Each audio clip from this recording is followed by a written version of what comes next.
ಕಿವಿ ತುಂಬಿದ ಬಳಿಕ ಕೇಳಲಿಲ್ಲ, ಮನ ತುಂಬಿದ ಬಳಿಕ ನೆನೆಯಲಿಲ್ಲ, ಕೈ ತುಂಬಿದ ಬಳಿಕ ಪೂಜಿಸಲಿಲ್ಲ ನಮ್ಮ ಕೂಡಲ ಸಂಘ ಶರಣಿಗೆ ಅಂತ ಹೇಳಿದಂತೆ ಇವತ್ತು ಹಾರ್ಕುಟ್ ಶ್ರೀಯವರ ದರ್ಶನ ಪಡೆಯುವುದಕ್ಕೆ ನಾನು ಇಲ್ಲಿ ಬಂದಿದ್ದೇನೆಂದ್ರೆ ಇದು ನನ್ನ ಸೌಭಾಗ್ಯ ಅಂತ ನಾನು ಅನ್ಕೊಂಡಿದ್ದೆ. ಈಗಾಗಲೇ ನಾವು ಬರುವಾಗ ನಾವು ಮಾತಾಡ್ತಾ ಇದ್ವಿ, ಯಾರ್ಯಾರು ಈ ಮಠಕ್ಕೆ ಬರ್ತಾರೆ ಅವ್ರಿಗೆ ಯಾವಾಗಲೂ ಒಳ್ಳೆಯದೇ ಆಗಿದೆ. ಬಹುಶಃ ಇಲ್ಲಿ ಇರ್ತಕ್ಕಂಥ ತಾವೆಲ್ಲರೂ ಸಹಸ್ರ ಸಂಖ್ಯೆಯಲ್ಲಿ ತಾವೇನ್ ಬಂದಿದ್ದೀರಿ, ಪರಮ ಪೂಜ್ಯರ ಆಶೀರ್ವಾದ ಯಾವಾಗ್ಲೂ ನಮ್ಮೆಲ್ಲರ ಮೇಲೆ ಇರ್ತದೆ. ಮತ್ತೆ ನಾನು ಇವತ್ತಿನ ದಿವಸ ಇಲ್ಲಿ ಬಂದಿದ್ದೇನೆ ಅಂದ್ರೆ ಮುಂದೆ ಬರ್ತಕ್ಕಂಥ ದಿನಗಳಲ್ಲಿ ಖಂಡಿತವಾಗಿ ಒಳ್ಳೆಯದೇ ಆಗ್ತದೆ. പക്ഷെ ಮರಂಕಲ್ ಅವರು ಕೂಡ ಬಂದಿದ್ದಾರೆ, ಅವರು ಕೂಡ ಬಂದಿದ್ದಾರೆ. ತಮ್ಗೆ ನಮಸ್ಕಾರ. ಇಲ್ಲಿ ಬಂದಿದ್ದೀವಿ ಅಂದ್ರೆ ಖಂಡಿತವಾಗಿ ಒಳ್ಳೆಯದೇ ಆಗ್ತದೆ ಅಂತ ನಾನು ಅನಿಸ್ತದೆ. ಇವತ್ತು ಇಲ್ಲಿ ನಾನು ಬಂದಿದ್ದೇನೆ ಅಂದ್ರೆ ನಮ್ಮ ತಂದೆಯವರಾಗಿರುವಂತ ದಿವಂಗತ ಧರ್ಮಸಿಂಗ್ ಸಾಹೇಬರು ನನಗೆ ನೆನಪು ಬರ್ತಾರೆ. ಅವರು ಈ ಭಾಗದ ಸಂಸದರಾಗಿ ಯಾವಾಗ್ಲೂ ಕೂಡ ಹಾರ್ಕುಟ್ ಮಠಕ್ಕೆ ಬರ್ತಾ ಇದ್ರು. ನಂಗೆ ಗೊತ್ತಿದೆ ಅವರು ಇರ್ತಕ್ಕಂಥ ಪರಮ ಪೂಜ್ಯರು ಬಹಳ ಒಂದು ಸರಳ ಜೀವಿ. ಯಾವಾಗಲೂ ಕೂಡ ನಮ್ಗೆ ಕಾರ್ಯಕ್ರಮದಲ್ಲಿ ಭೇಟಿಯಾದಾಗ ಹಲವಾರು ವೇದಿಕೆ ನಾವು ಹಂಚ್ಕೊಂಡಿದ್ದೀವಿ. ಅವರು ನಮಗೆ ಮಾರ್ಗದರ್ಶನ ಮಾಡ್ತಾ ಇರ್ತಾರೆ. ಈ ಒಂದು ಭಾಗದಲ್ಲಿ ಇರ್ತಕ್ಕಂಥ ಪರಮ ಪೂಜ್ಯ ಏನು ಹಿಂದೆ ಚನ್ನಬಸವ ಶಿವಯೋಗಿಗಳು ನಡೆದಾಡುವ ಒಂದು ದೇವರು. ಬಹುಶಃ ನಾನು ತಿಳಿದಿರುವಂತೆ 25 ಏಪ್ರಿಲ್ 1996, ಈಗ 30 ವರ್ಷ ಆಗ್ತದೆ ಅವರ ಪಟ್ಟಾಧಿಕಾರಿ ಆಗಿ.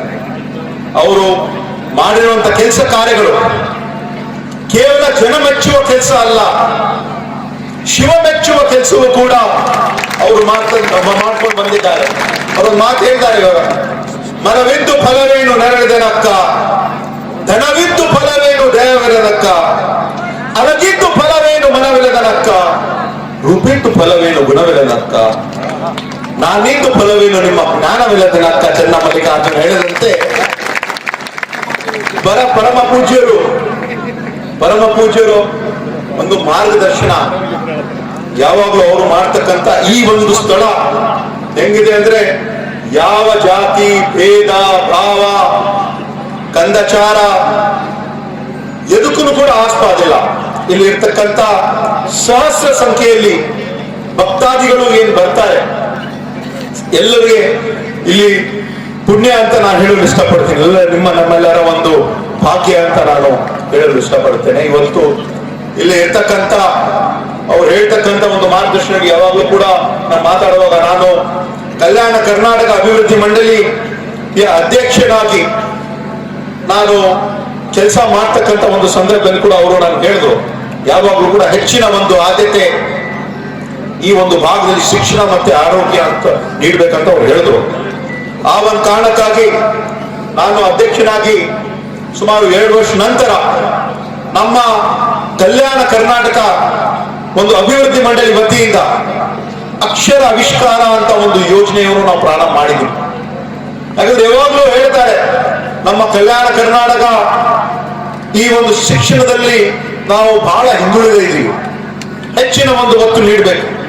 ಆ ಒಂದು ಕಾರಣಕ್ಕಾಗಿ ನಮ್ಮ ಕಲ್ಯಾಣ ಕರ್ನಾಟಕ ಅಭಿವೃದ್ಧಿ ಮಂಡಳಿಗೆ ಬಂದಿರುವಂತಹ ಒಂದು ಅನುದಾನ ಕನಿಷ್ಠ 25% ಹಣ ಶಿಕ್ಷಣಕ್ಕಾಗಿ ನಾವು ಉಪಯೋಗಿಸಬೇಕಂತ ಒಂದು ಶೈಕ್ಷಣಿಕ ವರ್ಷ ಅಂತ ನಾವು ಘೋಷಣೆ ಮಾಡಿದ್ವಿ. ಮೊದಲು 2 ವರ್ಷ ನಾವು ಬಂದಾಗ ಶೈಕ್ಷಣಿಕ ವರ್ಷ ಅಂತ ನಾವು ಘೋಷಣೆ ಮಾಡಿದ್ವಿ. ನಂತರ ನಮ್ಮ ಎಲ್ಲ ಮಂತ್ರಿಗಳಿಗೆ ನಮ್ಮ ಮಂಡಳಿಯ ಸದಸ್ಯರಿಗೆ ನಾವು ಮಾತಾಡಿ ಮುಂದೆ ಬರತಕ್ಕಂಥ 5 ವರ್ಷ ಶೈಕ್ಷಣಿಕ ವರ್ಷ ಕಡ್ಡಾಯವಾಗಿ ಎಲ್ಲ ಶಾಸಕರಾಗಿ ಎಲ್ಲ ಸಚಿವರಾಗಿ ಅವರವರ ಒಂದು ಕ್ಷೇತ್ರಕ್ಕೆ ಬಂದಿರುವಂತಹ ಒಂದು ಅನುದಾನ ಕಡ್ಡಾಯವಾಗಿ ಶಿಕ್ಷಣಕ್ಕೆ ನಾವು ಉಪಯೋಗಿಸಬೇಕು ಅಂತ ಒಂದು ಆದೇಶ ನಾವು ಹೊರಡಿಸ್ತಿದ್ದೀವಿ. ಆ ಒಂದು ಭಾಗದಲ್ಲಿ ಇವತ್ತು ಸುಮಾರು 2,000 ಕೋಟಿ ಈ ಒಂದು ಕಳೆದ 2 ವರ್ಷದಲ್ಲಿ ಶಿಕ್ಷಣಕ್ಕಾಗಿ ಉಪಯೋಗಿಸ್ತಾ ಇದ್ದೀವಿ. ಅದರ ಜೊತೆಯಾಗಿ ಈ ಒಂದು ಕೆಪಿಎಸ್ ಶಾಲೆಗಳು ಇದ್ರೆ ಹಳ್ಳಿಯಲ್ಲಿರ್ತಕ್ಕಂಥ ಜನರಿಗೆ ಅನುಕೂಲ ಆಗ್ತದೆ. ಈಗ ಪಟ್ಟಣದಲ್ಲಿ ಇರ್ತಕ್ಕಂಥ ಜನರಿಗೆ ಏನೇನು ಸೌಲಭ್ಯಗಳಿವೆ, ಏನೇನು ಅವಕಾಶಗಳಿವೆ, ಅದು ಹಳ್ಳಿಯಲ್ಲಿರ್ತಕ್ಕಂಥ ಜನರಿಗೆ ಸಿಗ್ಬೇಕು ಅಂತ ಕೆಪಿಎಸ್ ಶಾಲೆಗಳು ನಮ್ಮ ಸರ್ಕಾರ ಇವತ್ತು ನಮ್ಮ ಶಿಕ್ಷಣ ಸಚಿವರಾಗಿರುವಂತಹ ಮಧು ಬಂಗಾರಪ್ಪ ಅವರು ಮತ್ತೆ ನಮ್ಮ KKRDB ವತಿಯಿಂದ ಇವಾಗ ತನಕ ಇಡೀ ಕರ್ನಾಟಕ ರಾಜ್ಯದಲ್ಲಿ ಇರ್ತಕ್ಕಂಥ ಕೆಪಿಎಸ್ ಶಾಲೆಗಳು ಎಷ್ಟಂದ್ರೆ 247 ನಮ್ಮ ಕಲ್ಯಾಣ ಕರ್ನಾಟಕ ಭಾಗದಲ್ಲಿರ್ತಕ್ಕಂಥ ಸುಮಾರು 41 ಕ್ಷೇತ್ರಗಳಲ್ಲಿ 7 ಜಿಲ್ಲೆಯಲ್ಲಿ ಇದೆ ಕೇವಲ 60. ಆದ್ರೆ ಈ ಬಾರಿ ಮುಂದೆ ಬರ್ತಕ್ಕಂಥ 1.5 ವರ್ಷದಲ್ಲಿ 300 ಶಾಲೆಗಳನ್ನು ನಾವು ಮಾಡ್ತಾ ಇದ್ದೀವಿ. ನಮ್ಮ ಶಿಕ್ಷಣ ಇಲಾಖೆ ವತಿಯಿಂದ 100 ಶಾಲೆಗಳು, ಕಲ್ಯಾಣ ಕರ್ನಾಟಕ ಅಭಿವೃದ್ಧಿ ಮಂಡಳಿ ವತಿಯಿಂದ 200 ಶಾಲೆಗಳು, 300 ಶಾಲೆಗಳು. ಮತ್ತೆ ಅದರಲ್ಲಿ ವಿಶೇಷವಾಗಿ ನಾವು ಈ ಒಂದು ಬಸವ ಕಲ್ಯಾಣ ಮತಕ್ಷೇತ್ರದಲ್ಲಿ ಸುಮಾರು 7 ಕೆಪಿಎಸ್ ಶಾಲೆಗಳು ಅಲ್ಲೂ ಕೂಡ ಪ್ರಾರಂಭ ಆಗ್ತಾ ಇದ್ದೀವಿ.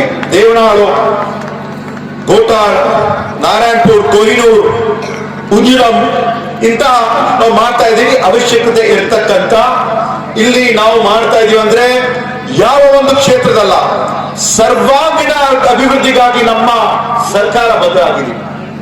ನಮ್ಮ ಉದ್ದೇಶ ಈ ಒಂದು ಭಾಗದಲ್ಲಿ ಶಿಕ್ಷಣಕ್ಕೆ ಹೆಚ್ಚು ಒತ್ತು ಕೊಡಬೇಕು. ಬಹುಶಃ ತಾವೆಲ್ಲರೂ ಕೂಡ ಪತ್ರಿಕೆಯಲ್ಲಿ ನೋಡಿರ್ತೀರಿ, ಕಳೆದ ಇರತಕ್ಕಂಥ ಒಂದು ಅಧಿವೇಶನಲ್ಲಿ ಡಿಸೆಂಬರ್ 16ನೇ ತಾರೀಕಿಗೆ ನಮ್ಮ ಕಲ್ಯಾಣ ಕರ್ನಾಟಕ ಅಭಿವೃದ್ಧಿ ಮಂಡಳಿ ವತಿಯಿಂದ ಒಂದು ಎಜುಕೇಶನ್ ಎಕ್ಸ್ಪರ್ಟ್ ಕಮಿಟಿ ಮುಖಾಂತರ ಒಂದು ರಿಪೋರ್ಟ್ ಅನ್ನು ಸಬ್ಮಿಟ್ ಮಾಡಿದ್ವಿ. ಇವಾಗ ಪರಮ ಪೂಜ್ಯರು ಕೂಡ ಈ ಒಂದು ಭಾಗಕ್ಕಾಗಿ ಹೆಚ್ಚಿನ ಒಂದು ರೀತಿ ಒಂದು ಸುಮಾರು ನಾನು ತಿಳಿದಿರುವಂತೆ ಒಂದು 500-600 ಮಕ್ಕಳಿಗೆ ಅವರು ಅನುಕೂಲ ಮಾಡ್ತಾ ಇದ್ದಾರೆ. 2,000 ಮಕ್ಕಳಿಗೆ ಇಲ್ಲಿ ಇರ್ತಕ್ಕಂಥ ಒಂದು ಶಿಕ್ಷಣ ಕೂಡ ಅವರು ನೀಡ್ತಾ ಇದ್ದಾರೆ. ಅದ್ರ ಜೊತೆಯಾಗಿ ಉಚಿತವಾಗಿ ಬಹುಶಃ ವಸತಿ ಮತ್ತೆ ಊಟ ಮತ್ತೆ ಅನ್ನ ದಾಸೋಹ ಅಂತ ಒಳ್ಳೆ ರೀತಿಯಿಂದ ಅವರು ಕೆಲಸ ಕಾರ್ಯಗಳನ್ನು ಯಾವಾಗೂ ಕೂಡ ಅವರು ಮಾಡ್ತಾ ಬಂದಿದ್ದಾರೆ. ನಮ್ಮ ತಂದೆಯವರಾಗಿರುವಂತಹ ದಿವಂಗತ ಧನಂತ್ ಸಿಂಗ್ ಅವರು ಬಹುಶಃ ನಾನು ತಿಳಿದಿರುವಂತೆ ಹಿಂದಿನ ಒಂದು ಸರ್ಕಾರದಲ್ಲಿ ಅವಾಗ ಸನ್ಮಾನ್ಯ ಸಿದ್ದರಾಮಯ್ಯ ಅವರೇ ಮುಖ್ಯಮಂತ್ರಿ ಹಾರ್ಕೋಟ್ ಮಠಕ್ಕೆ ಅವಾಗ ಆಂಜನೇಯ ಅವರು ಸೋಷಿಯಲ್ ಸಮಾಜ ಕಲ್ಯಾಣ ಸಚಿವರಾಗಿದ್ದರು. ನಾನು ತಿಳಿದಿರುವಂತೆ ಸುಮಾರು ಒಂದು 50 ಲಕ್ಷದ ಒಂದು ಅನುದಾನ ನೀಡ್ತಕ್ಕಂಥ ಅವರು ಕಲ್ಯಾಣ ಮಂಟಪಕ್ಕೆ ಅವರು ನೀಡಿದರು. ಇವತ್ತು ನಾವು ನಮ್ಮ ಸರ್ಕಾರದಲ್ಲಿ ನಮ್ಮೆಲ್ಲರೂ ಕೂಡ ಗೊತ್ತಿರುವಂತೆ ನಮ್ಮ ಜನಪ್ರಿಯ ಮುಖ್ಯಮಂತ್ರಿಗಳಾಗಿರುವಂತಹ ಸನ್ಮಾನ್ಯ ಸಿದ್ದರಾಮಯ್ಯ ಅವರು, ಉಪಮುಖ್ಯಮಂತ್ರಿಗಳಾಗಿರುವಂತಹ DK ಶಿವಕುಮಾರ್ ಅವರು ಹಾಗೂ ಎಲ್ಲ ಸಚಿವರು ಕೂಡ ನಾವೆಲ್ಲರೂ ಈ ಒಂದು ಭಾಗದಲ್ಲಿ ಇರ್ತಕ್ಕಂಥ ಎಲ್ಲರೂ ಸೇರಿ ಈ ಒಂದು ಜನರಿಗೆ ಅನುಕೂಲ ಆಗ್ತಕ್ಕಂಥ ಕೆಲಸವನ್ನು ಮಾಡ್ತಾ ಇದ್ದೀವಿ. ಇವತ್ತು ತಮ್ಗೆಲ್ಲರೂ ಗೊತ್ತಿರುವಂತೆ ನಾನು ಅದರ ಬಗ್ಗೆ ನಾವು ಕೊಟ್ಟಿರುವಂತಹ ಕೆಲಸಗಳು ಕಾರ್ಯಗಳ ಬಗ್ಗೆ ನಾನು ಹೇಳುವುದಕ್ಕೆ ನಾನು ಹೋಗಲ್ಲ. ಆದ್ರೆ ಹಳ್ಳಿಯಲ್ಲಿರ್ತಕ್ಕಂಥ ಕಟ್ಟೆ ಜನರಿಗೂ ಕೂಡ ಮುಟ್ಟಕ್ಕಂಥ ಈ ಒಂದು 30 ತಿಂಗಳಲ್ಲಿ ಸುಮಾರು 1,08,000 ಕೋಟಿ ವೆಚ್ಚದಲ್ಲಿ ನೇರವಾಗಿ ಗೃಹಲಕ್ಷ್ಮಿ ಆಗಿರ್ಬೋದು, ಗೃಹಜ್ಯೋತಿ ಆಗಿರ್ಬೋದು, ಅನ್ನಭಾಗ್ಯ ಆಗಿರ್ಬೋದು, ಶಕ್ತಿ ಯೋಜನೆ ಆಗಿರ್ಬೋದು, ಯುವ ನಿಧಿ ಆಗಿರ್ಬೋದು, ಅದ್ರ ಮುಖಾಂತರ ತಮ್ಗೆಲ್ಲರೂ ನೀಡ್ತಕ್ಕಂಥ ಒಂದು ಕೆಲಸ ಕಾರ್ಯಗಳನ್ನು ನಾವು ಮಾಡಿದ್ದೀವಿ. ಪರಮ ಪೂಜ್ಯರು ಇವತ್ತು ನಾನು ಇಲ್ಲಿ ಬಂದಿದ್ದೇನೆ ಅಂದ್ರೆ ಮುಂದೆ ಬರ್ತಕ್ಕಂಥ ದಿನಗಳಲ್ಲಿ ನಮ್ ಎಲ್ಲರಿಗೆ ಇಲ್ಲಿ ಇರ್ತಕ್ಕಂಥ ಎಲ್ಲರೂ ಕೂಡ ಒಳ್ಳೆಯದೇ ಹಾಗೆ ಆಗ್ತದೆ ಅಂತ ನಮ್ಮ ಅಣ್ಣವರಾಗಿರುವಂತ ವಿಜಯ್ ಸಿಂಗ್ ಅವರು ಯಾವಾಗಲೂ ಕೂಡ ನಮ್ಗೆ ಹೇಳ್ತಾರೆ, ತಾವು ಹೆಚ್ಚಿನ ಒಂದು ಅನುದಾನ ನಾವು ಹಾಕಬೇಕು. ಬಹುಶಃ ಈ ಒಂದು ಶಾಲೆಗಳಲ್ಲಿ ಕೆಪಿಎಸ್ ಶಾಲೆಗಳಲ್ಲಿ 7 ಶಾಲೆಗಳು ಬರ್ಬೇಕಂದ್ರೂ ಅವರ ಒಂದು ಪಾತ್ರ ಬಹಳ ದೊಡ್ಡದಿದೆ. ಅವ್ರು ಯಾವಾಗಲೂ ಹೇಳ್ತಾರೆ ಶಿಕ್ಷಣಕ್ಕೆ ಇಲ್ಲಿ ನಾವು ಹಾಕ್ಬೇಕು, ಮಾಡ್ಬೇಕು. ಮತ್ತು ಆರೋಗ್ಯದಲ್ಲಿ ಆರೋಗ್ಯ ಆವಿಷ್ಕಾರ ಅಂತ ಒಂದು ಇನ್ನೊಂದು ಯೋಜನೆ ಮಾಡಿದ್ದೀವಿ.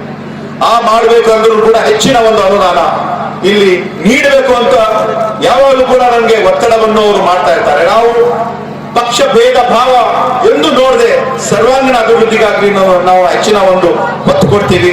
ಅದ್ರ ಜೊತೆಯಾಗಿ ಈಶ್ವರ್ ಖಂಡ್ರೆ ಅವರು ಅರಣ್ಯ ಸಚಿವರಾಗಿ ಅರಣ್ಯ ಆವಿಷ್ಕಾರ ಅಂತ ಸುಮಾರು ಒಂದು 100 ಕೋಟಿ ವೆಚ್ಚದಲ್ಲಿ ಇಡೀ ಒಂದು ಕಲ್ಯಾಣ ಕರ್ನಾಟಕ ಭಾಗದಲ್ಲಿ ಆ ಒಂದು ಯೋಜನೆ ಕೂಡ ನಾವು ಮಾಡಿದ್ದೀವಿ. ಬಹುಶಃ ಜಾನ್ವರಿಯಲ್ಲಿ ಒಂದು ಕಾರ್ಯಕ್ರಮ ಕೂಡ ನಾವು ಮಾಡ್ತಾ ಇದ್ದೀವಿ ಅವರ ಒಂದು ನೇತೃತ್ವದಲ್ಲಿ. ಇವತ್ತು ಕಾರ್ಯಕ್ರಮದಲ್ಲಿ ಪರಮ ಪೂಜ್ಯರು ಹೇಳಿದ್ರು ನಾನು ಬರ್ಬೇಕಂತ ಅವ್ರು ಹೇಳಿದ್ರು. ಆದ್ರೆ ನಾಳೆ 25ನೇ ತಾರೀಕಿಗೆ ನಮ್ಮ ತಂದೆಯವರಾಗಿರುವಂತ ದಿವಂಗತ ಧರಮ್ ಸಿಂಗ್ ಅವರ ಒಂದು ಪುಣ್ಯತಿಥಿ ಇದೆ, 89ನೇ. ಆ ಒಂದು ಕಾರ್ಯಕ್ರಮ ಜೇವರ್ಗಿಯಲ್ಲಿ ಮಾಡ್ತಾ ಇದ್ದೀವಿ. ನಾಳೆನೆ ನಮ್ಮ ಒಂದು ದೊಡ್ಡ ಪ್ರಮಾಣ ಮಟ್ಟದಲ್ಲಿ ಒಂದು ಕಾರ್ಯಕ್ರಮ ಆಗಬೇಕಾಗಿತ್ತು. ಮಾನ್ಯ ಮುಖ್ಯಮಂತ್ರಿಯವರು, ಉಪಮುಖ್ಯಮಂತ್ರಿ ಅವರು, AICC ಅಧ್ಯಕ್ಷರಾಗಿರುವಂತಹ ಸನ್ಮಾನ್ಯ ಮಲ್ಲಿಕಾರ್ಜುನ್ ಖರ್ಗೆ ಸಾಹೇಬರು ಭಾಗಿಯಾಗಿರೋರು. ಆದ್ರೆ ಜನವರಿ 10ನೇ ತಾರೀಕಿಲ್ಲ 12ನೇ ತಾರೀಕಿಗೆ ಅವರು ಬರ್ತೀನಂತ ಹೇಳಿದ್ದಾರೆ. ಇವತ್ತು ನಾನು ಬಹಳಷ್ಟು ಅಲ್ಲಿ ಕಾರ್ಯಕ್ರಮ ಇದ್ದು ಕೂಡ ನಾನು ಖಂಡಿತವಾಗಿ ನಾನು ಬರ್ತೀನಿ. ಪರಮ ಪೂಜ್ಯರಿಗೆ ಮತ್ತೆ ನಮ್ಮ ಅಣ್ಣವರು ಕೂಡ ಹೇಳಿದ್ದಾರೆ, ಈ ಒಂದು ಮಠಕ್ಕೆ ನಾವು ಅನುದಾನ ನೀಡಲೇಬೇಕು ಅಂತ ಅದಕ್ಕೆ ಹೇಳಿದ್ದಾರೆ. ಆ ಒಂದು ಕಾರಣಕ್ಕಾಗಿ ನಾನು ಇರ್ತಕ್ಕಂಥ ನಮ್ಮ ಸರ್ಕಾರ ವತಿಯಿಂದ ಇದು ಕನಿಷ್ಠ 1 ಕೋಟಿ ಆದ್ರೂ ನಾನು ಖಂಡಿತವಾಗಿ ನಾನು ಇಡ್ತೀನಂತ ಇಂತಹ ಒಂದು ಸಂದರ್ಭದಲ್ಲಿ ಹೇಳಲು ಇಷ್ಟಪಡುತ್ತೇನೆ. ಮತ್ತೆ ಪರಮ ಪೂಜ್ಯರ ಆಶೀರ್ವಾದ ಯಾವಾಗ್ಲೂ ಕೂಡ ನಮ್ಮ ಭಾಗದ, ನಮ್ಮ ಇಡೀ ಕರ್ನಾಟಕ ರಾಜ್ಯದ, ವಿಶೇಷವಾಗಿ ಕಲ್ಯಾಣ ಕರ್ನಾಟಕ ಜನರ ಮೇಲೆ ಯಾವಾಗಲೂ ಕೂಡ ಆಶೀರ್ವಾದ ಇರಬೇಕು. ಯಾಕಂದ್ರೆ ಅವರ ಭಕ್ತಾದಿಗಳು ಕೇವಲ ಬೀದರ್ ಅಷ್ಟೇ ಅಲ್ಲ, ಬೀದರ್, ಕಲಬುರಗಿ, ಬಿಜಾಪುರ್, ಯಾದಗಿರಿ, ರಾಯಚೂರು, ಇಡೀ ಕರ್ನಾಟಕ ರಾಜ್ಯ ಮಟ್ಟದಲ್ಲಿ ಎಲ್ಲಾ ಭಕ್ತಾದಿಗಳು ಇದ್ದಾರೆ. ಅವರ ಒಂದು ಆಶೀರ್ವಾದ, ಮಾರ್ಗದರ್ಶನ ಯಾವಾಗಲೂ ಕೂಡ ಇರಬೇಕು ಅಂತ ಹೇಳಿ ಮಾತನ್ನು ಮುಗಿಸ್ತೇನೆ. ಜೈ ಹಿಂದ್, ಜೈ ಕರ್ನಾಟಕ. ಗ್ರಾಹಕರ ಸ್ಯಾಟಿಸ್ಫ್ಯಾಕ್ಷನ್ ನಲ್ಲಿ ನಂಬರ್ 1 ತೃಪ್ತಿಕರ ದೈಹಿಕವಾದ ಹುಮ್ನಾಬಾದ್ನ SV TVS ಶೋರೂಮ್ ನಿಮಗಾಗಿ ತರುತ್ತಿದೆ ಹೊಸ ಮಾಡೆಲ್ಗಳ ಹೊಸ ಬೈಕ್ಗಳು. ಇಲ್ಲಿ TVS ನ ಸ್ಪೇರ್ ಪಾರ್ಟ್ಸ್ ಹಾಗೂ ಸರ್ವಿಸ್ ಕೂಡ ಲಭ್ಯ. ಹಾಗಿದ್ರೆ ತಡೆಯಾಕೆ ಹಿಂದೆ ಭೇಟಿ ನೀಡಿ, ನಾಗಲಕ್ಷ್ಮಿ ದಾಬಾ ಹತ್ತಿರ, ಗುಲ್ಬರ್ಗಾ ರೋಡ್, ಹುಮ್ನಾಬಾದ್. ಹೆಚ್ಚಿನ ಮಾಹಿತಿಗಾಗಿ ಸಂಪರ್ಕಿಸಿ 8494951009. ಫ್ಲಾಟ್ ಖರೀದಿಸುವ ಪ್ಲಾನ್ ಇದ್ದೀರಾ? ಹಾಗಾದ್ರೆ ಕೇತಕಿ ಡೆವಲಪರ್ಸ್ ನಲ್ಲಿ ಮೂಲಭೂತ ಸೌಕರ್ಯಗಳುಳ್ಳ CC road, footpath, garden, under drainage, water supply, ಉತ್ತಮ ಪರಿಸರವುಳ್ಳ ಫ್ಲಾಟ್ಸ್ ಲೇಔಟ್ ಲಭ್ಯ. ಬೀದರ್, ಹುಮ್ನಾಬಾದ್ ಸೇರಿದಂತೆ ಹಲವು ಭಾಗಗಳಲ್ಲಿ ಸುಂದರ ಲೇಔಟ್ಗಳಿದ್ದು ಅತ್ಯುತ್ತಮ ಬೆಲೆ, EMI ಸ್ಕೀಮ್ಸ್ ಅನ್ನು ಲಭ್ಯ. ಹಾಗಿದ್ರೆ ತಡೆಯಾಕೆ ಹಿಂದೆ ಸಂಪರ್ಕಿಸಿ 7676474747. MD ಸಂಗಮೇಶ್ ಚಿದ್ರಿ, ಹುಮ್ನಾಬಾದ್.